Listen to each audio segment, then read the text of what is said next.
waxqabadkayga mudanayaal marooyin waxaan wax ka qaban doonaa dhammaan adeegyada bulshada iyo horumarinta degmada haddii aad ii doorataan gudoomiyaha degmada dhahashada sano soo socota mudanayaal marooyin xildhibaanada sharafta iyo cadaaladda oo bilxaaqi bulshada waxaa la iman doonaa qorshe siyaasadeed cad islamarka iyo mid qorshe cad iyo mid bulsho aan ku maamuli doono dhammaan howlaha degmada si cadaalad hufnaan daahfurnaan kana laxbanaan ee injaadeys iyo qabyaalad horumarinta arrimaha bulshada mudanayaal iyo marwooyin xildhibaanada sharafta leh waxaa balan qaadayaa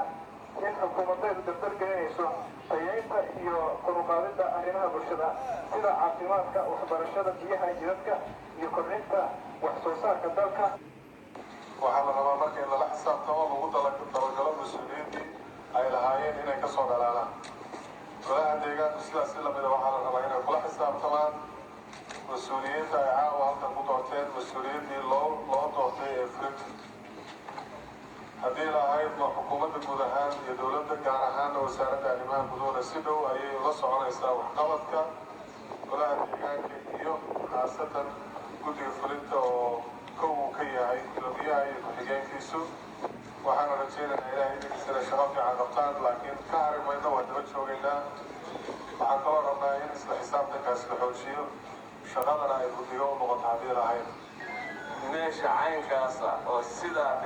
yani baahida intaa leegaga jirta ayaa la rabaa inay bedeshaan oo magaalo ka dhigtaan ha ku sii daynina dadka waayeelka ama odayaasha ee mas-uuliyiinta ee magaalada degan dhallinyarada loo doortay hadda hawshatan keligood haddaa ku sii daysaan waxay qaban karaan bulsho dalkiina iyo dadkiina u shaqaysaan dowlad waa ogeeyay madaxweynaha noo yimi madaxweynuhu wuxuu noo sheegay mashaariicda fulinteedu waxay ku xiran tahay waa idinka golaha deegaanku si u shaqeeyo ayaa mashaariicdaas ku xiran tahay sidaa darteed haddii aad si golo deegaan oo aan iskhilaafin oo wanaagsan noqotaan mashaariicdaas waxay u fuli doontaa si sax ah waa laga yaabaa inay fawaadidana tahay aad isleedihiin waa nin iska hadlaya laakiin dhabtu waa sidaas mashaariicdu idinka halkaa ka muuqda oo dhallinyaradii waayeelba isugu jira ayay idinku xiran tahay sidaad u shaqaysaan sidaad wax u dalbataan hay-aduhu idinkeeda la soo xiriirayaan wasaaradaad ka tirsanta idinkeeda la soo xiriirayaan cid walba golaha deegaanka oo kuwa waxaa ka socdaa guddiga arrimaha gudaha ee baarlamaanka puntland waxaan caddaynayaa in ay ka dhacday caawa doorasho xor iyo xalaal ah oo aad iyo aad aan wujuud badan gelinay waxaan u hambalyeynayaa tartamayaashii laga guulaystay waxaan kaloo u hambalyeynayaa gudoomiyaha iyo gudoomiye ku-xigeenka soo baxay waxaan kaloo u hambalyeynayaa golaha deegaanka cusub waxaan leeyahay hambalyo dhammaantiin hawl weyn baan qaateen mas-uuliyin weyn baan qaateen waa gudoomiyaha iyo gudoomiye ku-xigeenka anigu waxaan ahaa golihii ka horeeyay deegaanka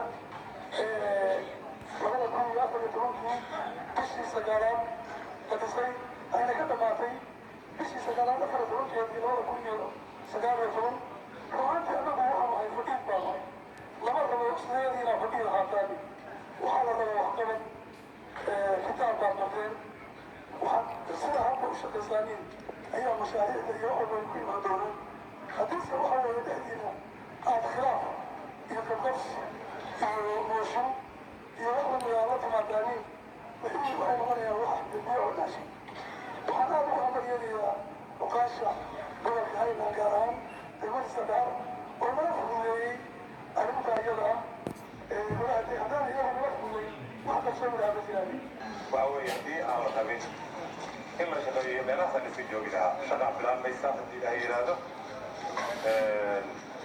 ha lagu xisaabtamo magaaladaasaan laynii dhaariyey gacmaha ha la isqabsado nin xilqaaday eed qaad